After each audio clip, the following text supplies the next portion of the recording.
All this must be done, of course, in a modest, friendly manner, without a hint of superiority. Others will answer, "I could never do it. I am so worried." I tell them, don't stop worrying. But at the same time you can think now and then of others. I want to direct their interest always towards their fellows. Many say, "Why should I please others? Others do not try to please me." You must think of your health, I answer. The others will suffer later on. It is extremely rare that I have found a patient who said, "I have thought over what you suggested. All my efforts are devoted towards increasing the social interest of the patient. I know that the real reason for his malady is his lack of cooperation, and I want him to see it too. As soon as he can connect himself with his fellow men on an equal and cooperative footing, he is cured."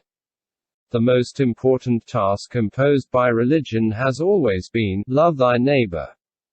It is the individual who is not interested in his fellow man who has the greatest difficulties in life and provides the greatest injury to others. It is from among such individuals that all human failures spring. All that we demand of a human being, and the highest praise we can give him, is that he should be a good fellow worker, a friend to all other men, and a true partner in love and marriage. Dr. Adler urges us to do a good deed every day. And what is a good deed? A good deed, said the Prophet Muhammad, is one that brings a smile of joy to the face of another. Why will doing a good deed every day produce such astounding efforts on the doer? Because trying to please others will cause us to stop thinking of ourselves. The very thing that produces worry and fear and melancholia. Mrs. William T. Moon, who operates the Moon Secretarial School, 521 Fifth Avenue, New York, didn't have to spend 2 weeks thinking how she could please someone in order to banish her melancholy. She went Alfred Adler 1 better. No, she went Adler 13 better. She banished her melancholy, not in 14 days, but in 1 day, by thinking how she could please a couple of orphans. It happened like this. In December, 5 years ago, said Mrs. Moon, I was engulfed in a feeling of sorrow and self-pity. After several years of happy married life, I had lost my husband. As the Christmas holidays approached, my sadness deepened. I had never spent a Christmas alone in all my life. And I dreaded to see this Christmas come. Friends had invited me to spend Christmas with them.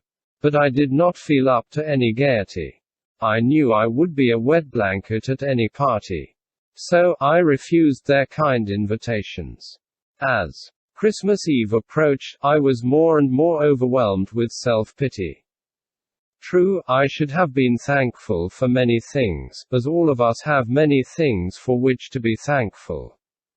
The day before Christmas, I left my office at 3 o'clock in the afternoon and started walking aimlessly up Fifth Avenue, hoping that I might banish my self-pity and melancholy. The avenue was jammed with gay and happy crowds, scenes that brought back memories of happy years that were gone. I just couldn't bear the thought of going home to a lonely and empty apartment. I was bewildered. I didn't know what to do. I couldn't keep the tears back. After walking aimlessly for an hour or so, I found myself in front of a bus terminal. I remembered that my husband and I had often boarded an unknown bus for adventure, so I boarded the first bus I found at the station. After crossing the Hudson River and riding for some time, I heard the bus conductor say, "Last stop, lady." I got off. I didn't even know the name of the town. It was a quiet, peaceful little place. While waiting for the next bus home, I started walking up a residential street. As I passed a church, I heard the beautiful strains of Silent Night. I went in. The church was empty except for the organist. I sat down unnoticed in one of the pews. The lights from the gaily decorated Christmas tree made the decorations seem like myriads of stars dancing in the moonbeams. The long-drawn cadences of the music and the fact that I had forgotten to eat since morning made me drowsy. I was weary and heavy-laden, so I drifted off to sleep. When I awoke, I didn't know where I was. I was terrified. I saw in front of me two small children who had apparently come in to see the Christmas tree. One, a little girl, was pointing at me and saying, "I wonder if Santa Claus brought her." These children were also frightened when I awoke. I told them that I wouldn't hurt them. They were poorly dressed. I asked them where their mother and daddy were. "We ain't got no mother and daddy," they said. Here were two little orphans much worse off than I had ever been. They made me feel ashamed of my sorrow and self-pity. I showed them the Christmas tree and then took them to a drugstore and we had some refreshments, and I bought them some candy and a few presents. My loneliness vanished as if by magic. These two orphans gave me the only real happiness and self-forgetfulness that I had had in months. As I chatted with them, I realized how lucky I had been. I thanked God that all my Christmases as a child had been bright with parental love and tenderness. Those two little orphans did far more for me than I did for them. That experience showed me again the necessity of making other people happy in order to be happy ourselves. I found that happiness is contagious. By giving, we receive. By helping someone and giving out love, I had conquered worry and sorrow and self-pity, and felt like a new person. And I was a new person not only then, but in the years that followed. I could fill a book with stories of people who forgot themselves into health and happiness. For example, let's take the case of Margaret Tyler Yates, one of the most popular women in the United States Navy. Mrs. Yates is a writer of novels.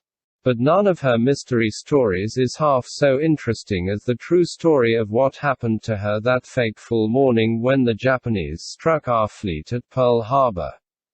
Mrs. Yates had been an invalid for more than a year. A bad heart. She spent 22 out of every 24 hours in bed. The longest journey that she undertook was a walk into the garden to take a sunbath. Even then, she had to lean on the maid's arm as she walked. She herself told me that in those days she expected to be an invalid for the balance of her life. I would never have really lived again, she told me, if the Japs had not struck Pearl Harbour and jarred me out of my complacency.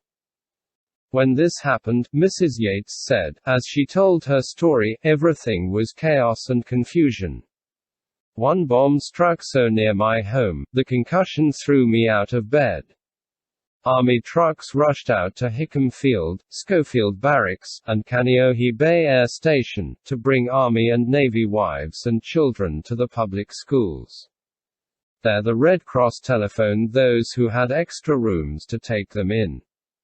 The Red Cross workers knew that I had a telephone beside my bed, so they asked me to be a clearinghouse of information. So I kept track of where Army and Navy wives and children were being housed, and all Navy and Army men were instructed by the Red Cross to telephone me to find out where their families were. I soon discovered that my husband, Commander Robert Raleigh Yates, was safe. I tried to cheer up the wives who did not know whether their husbands had been killed. And I tried to give consolation to the widows whose husbands had been killed, and they were many. 2,117 officers and enlisted men in the Navy and Marine Corps were killed and 960 were reported missing. At first I answered these phone calls while lying in bed. Then I answered them sitting up in bed. Finally, I got so busy, so excited, that I forgot all about my weakness and got out of bed and sat by a table. By helping others who were much worse off than I was, I forgot all about myself. And I have never gone back to bed again except for my regular 8 hours of sleep each night. I realize now that if the Japs had not struck at Pearl Harbor, I would probably have remained a semi-invalid all my life. I was comfortable in bed. I was constantly waited on, and I now realize that I was unconsciously losing my will to rehabilitate myself. The attack on Pearl Harbor was one of the greatest tragedies in American history, but as far as I was concerned, it was one of the best things that ever happened to me. That terrible crisis gave me strength that I never dreamed I possessed. It took my attention off myself and focused it on others. It gave me something big and vital and important to live for. I no longer had time to think about myself or care about myself. A third of the people who rush to psychiatrists for help could probably cure themselves if they would only do as Margaret Yates did. Get interested in helping others. My idea. No, that is approximately what Carl Jung said. And he ought to know if anybody does. He said, about 1/3 of my patients are suffering from no clinically definable neurosis, but from the senselessness and emptiness of their lives. To put it another way, they are trying to thumb a ride through life and the parade passes them by. So they rush to a psychiatrist with the petty, senseless, useless lives. Having missed the boat, they stand on the wharf, blaming everyone except themselves and demanding that the world cater to their self-centered desires. You may be saying to yourself now, well, I am not impressed by these stories. I myself could get interested in a couple of orphans I met on Christmas Eve. And if I had been at Pearl Harbor, I would gladly have done what Margaret Tyler Yates did. But with me things are different. I live an ordinary humdrum life. I work at a dull job 8 hours a day. Nothing dramatic ever happens to me. How can I get interested in helping others? And why should I? What is there in it for me? A fair question. I'll try to answer it. However humdrum your existence may be, you surely meet some people every day of your life. What do you do about them? Do you merely stare through them, or do you try to find out what it is that makes them tick? How about the postman, for example? He walks hundreds of miles every year, delivering mail to your door. But have you ever taken the trouble to find out where he lives, or ask to see a snapshot of his wife and his kids? Did you ever ask him if his feet get tired, or if he ever gets bored? What about the grocery boy, the newspaper vendor, the chap at the corner who polishes your shoes? These people are human, bursting with troubles, and dreams, and private ambitions.